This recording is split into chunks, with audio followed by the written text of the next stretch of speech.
Page 6, sections 15, 16, 17, 18, 19. Here we go. Let's start with 15. Delivery of possession.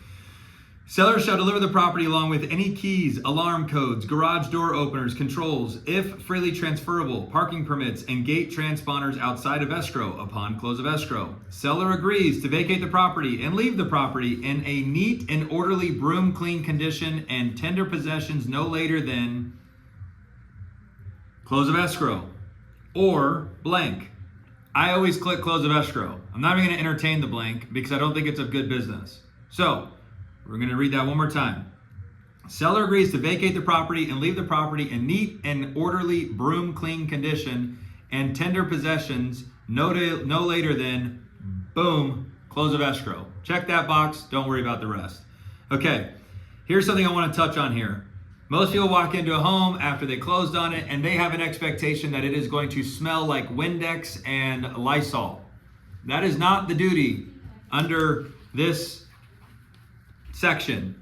Broom clean is a legal term. It means that if a broom can move it, that is the extent of cleaning. So if there's a bunch of cans and garbage, a broom can clean that. It does not say mopped clean condition. It does not say sponged clean condition. Now, it is a courtesy. It is a benefit if you walk in and the home is clean, but it is not required. So I would set that expectation with your buyer. Okay, let's go. Risk of loss. Risk of loss shall be governed by NRS 113040. I'm sorry. This is section 16. This law provides generally that if all or any material part of the property is destroyed before transfer of legal title or possession, seller cannot enforce the agreement and buyer is entitled to recover any portion of the sales price paid. AKA mid-escrow, house burns down. You are not required to still perform. You can get back your earnest money deposit and move on.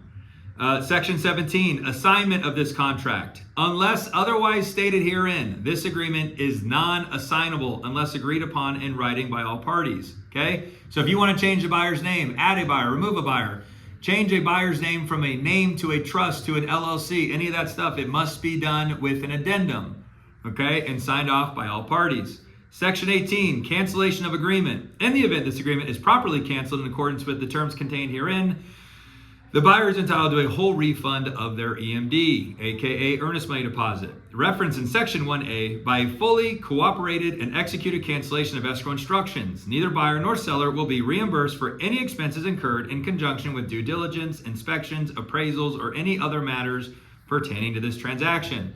So if you've already paid for a home inspection during your 10-day due diligence period and your buyer decides to cancel, they will not be reimbursed for the home inspection fee. If they decide to cancel because the house is not appraised and you are unable to come to mutually agreeable terms between the buyer and seller for a new purchase price and the cost of the appraisal was $475, they will not be reimbursed for that expense. That's what that means.